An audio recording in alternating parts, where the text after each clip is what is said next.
I mentioned that we have had certain people in our church that we have had to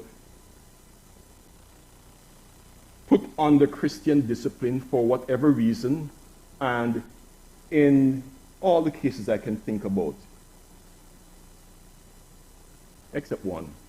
The person yielded to the Christian discipline and then they came back in full fellowship. And the one case I'm talking about is where I had to ask somebody not to come back to the church.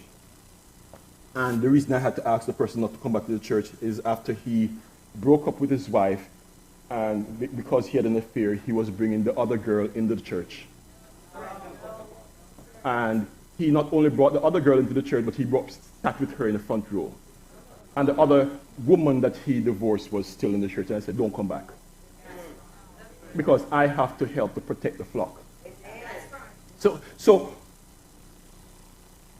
we need to submit to the process of restoration. And the thing about church is that you only yield to leadership when the rubber hits the road. Hits the road? That's what the phrase is.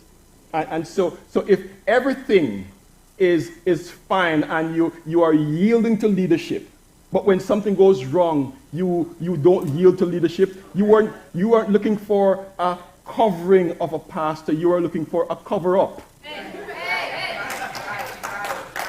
So there has to be a thing where I can say to you, what you just did is wrong, and we need to have that corrected. Number 9, pray for healing if you have been hurt.